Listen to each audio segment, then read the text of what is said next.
urugendo rw'urukundo rukomeye kuri njyewe.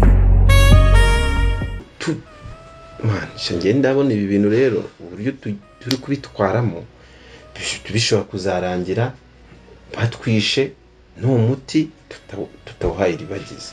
Birasaba ngo dufate umwanzuro, niba ari ukugenda n'ukugenda. Nose niba turi saa 10 tugiye isaha imwe twaba turi hariya. Kandi ikindi cya kabiri ibintu. Hello beautiful people, mumeze mute? Reka mbashimire kandi mbahe ikaze mwebwe bakunzi ba filime Inzira y'Umusaraba aho muri mu bice bigiye bitandukanye. Kuno munsi tugiye kuba turebera hamwe episode ya 7 ni kuri season ya kabiri. Nizere neza yuko wamaze kuba uyibona neza cyane. Yes, nk'ibisanzwe murabizi tugomba guhereza shout out kuri team ngari iba yateguye ino filime Inzira y'Umusaraba. Nkunda kugaruka kuri director, n'umuntu utekereza nimba wamaze kureba neza ino episode y'uno munsi season ya kabiri episode ya 17. Ndakeka yaje kukunyura kandi nsubije amaso inyuma naje gusanga mu ma episode yose yatambutse ino episode ya 17 kuri season ya kabiri niyo yaje igaragaza message abantu bakeneye kubona. Bati kubera icyo urimo uragaruka kuri icyo ngicyo, kandi hari ama episode menshi yagiye agarukwaho kandi abasha kuba yakinwa. Kubera iki uri kwibanda kuri no episode ya 17 kuri season ya kabiri? Njyewe ndaguhereza fact kandi uraza gusanga arizo.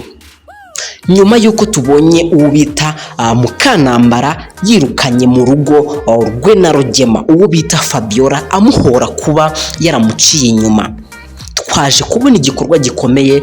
Uwo bita Rugema agira umutima mubi, agira ate, ariko kuri iyi nshuro yagaragaje yuko buriya mu buzima uba ugomba kubaho kandi umeze nk'umuntu. Yaje kuba amurengera, aravuga ati ikintu gikomeye wankoreye cyo kuba wamishiriye utifuje ko urugo rwanjye rusenyuka, ndabigushimira cyane. Ngiye gukora iyo bwabarwa kugira ngo ngiye kuba nagerageza ibishoboka byose kugira ngo mbashe kuba nagushakira inzu yo kubamo, kubera ko ubashije kundengera nanjye. Murabizi neza yuko twebwe turi kugaruka kuri direct kugira ngo utekereze nk'iki kintu, kugira ngo utekereze season igere kuri season ya mbere irangire, season ya kabiri nayo ikomeze, kandi imibare myinshi cyane kigaragaza yuko filime mwayishimiye.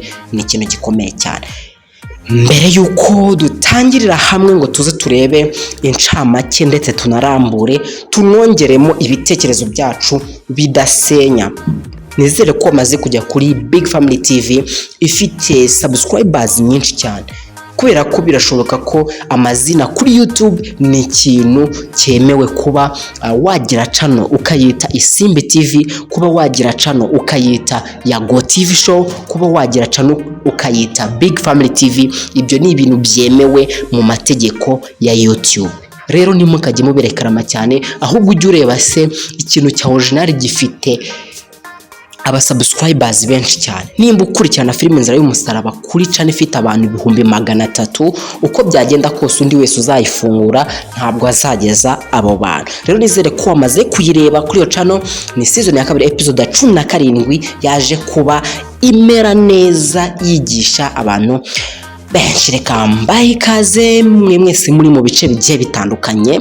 Ushobora kuba uri mu ntara y'Uburasirazuba, reka nkubwire ngo kabisa you most welcome kuri YouTube channel yacu. Jya muri comment umbwire ngo ndi muri kano karere kugira ngo turusheho kugenda tubana neza. Birashoboka ko wanambwira ngo ndi muri kano karere, muri uyu murenge, at the same time nkabandi no muri kano kagari, kubera ko tuyishimira kumenya abantu baduhereza ibitekerezo ahantu mugiye muherereye cyane.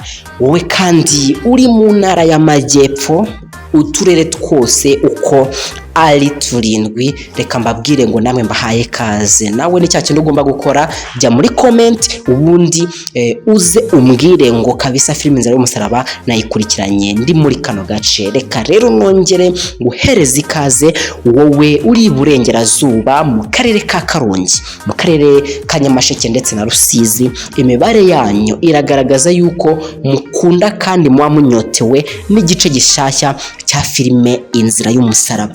Kuno munsi ngiye kongera ngaruke by'umwihariko kuri mwebwe mutuye mu ntara y'Amajyaruguru, mu turere twaho mu Majyaruguru. Akarere nagezemo na akarere bita Musanze, ariko n'utundi turere ndatuzi kubera ko ntiwabura umunyarwanda ugendera ku mategeko y'Abanyarwanda kandi meza ngo ubure kuba uzi neza uturere tugize igihugu cy'u Rwanda. Reka rero nguhe ikaze, akarere waba urimo kose ugomba kujya munsi muri comment ukaba wambwira uti nkurikirana filime Inzira y'Umusaraba ndi muri kano gace. Reka rero nongere nguhereza ikaze uri mu mujyi wa Kigali. Urabizi ko wowe ahangaha nkunda kuhita home of shows kubera ko mukunda kutwakira abashyitsi baturutse impande n'impande. Abo bakinnyi b'amafilime bakomeye, abo basitari bose ku isi baraza na handi baruhukira ni mu murwa mukuru w'igihugu cyacu. Reka rero tubabwire ngo Imana ibahe umugisha namwe,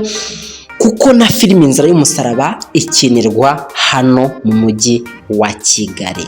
Yes, ushobora kuba uri mu karere ka Gasabo, mu karere ka Nyarugenge ndetse no muri Kicukiro. Ngira ngo ni ibintu bisanzwe kandi neza cyane. Kuno munsi tugiye no guhereza ikaze abantu muri diaspora. Hey diasporas, how are you doing? Yes, ushobora kuba uri muri Michigan, ushobora kuba uri muri leta ya Texas, ushobora kuba uri muri leta ya Canada ndetse n'ahandi hose. Reka nkubwire ngo you most welcome, kuko buriya nimwe mutuma dukora bino. Mu Rwanda murabizi ntabwo YouTube ari partner wa u Rwanda kubera ko ama ads ntabwo aza. Yes, ndakubwira ngo ujye hano dutanga ibitekerezo, jya muri comment ubundi turusheho kugendana neza cyane. Episode y'uno munsi ni episode yaje kuba igaragaramo ibintu byinshi kandi bitangaje.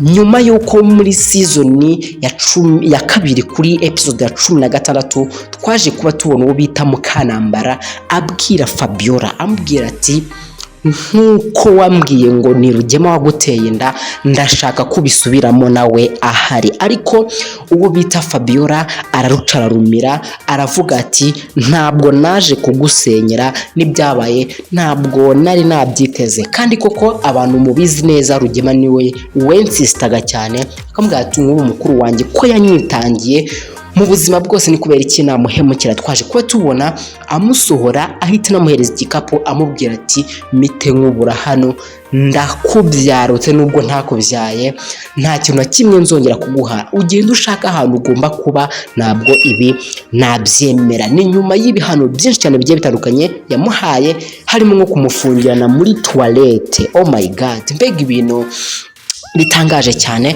Gusa twaje kuba tubona uwo bita Iribagiza, Coach Sylvie ndetse n'abandi tubona baguhera isomo bita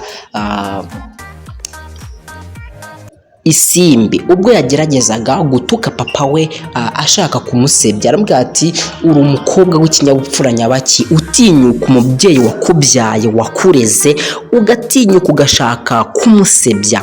Rero ibi byose mbyo twagiye tubona, twabonyemo uwo bita Rugema amujyana Fabiola yomboka akamushyira ibiryo, akamubwira ati nzakwitaho ibishoboka byose kubera ko nanjye wanshyigikiye kandi byankoze ku mutima.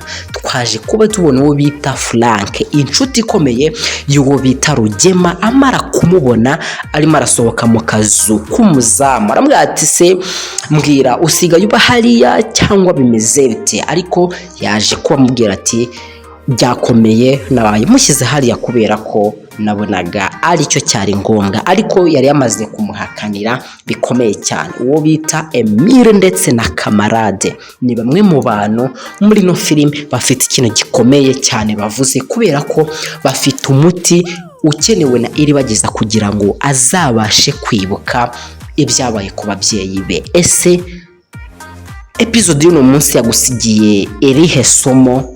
Ese ni biki we expectinga cyangwa wifuza kubona kuri episode ikurikiraho ya 18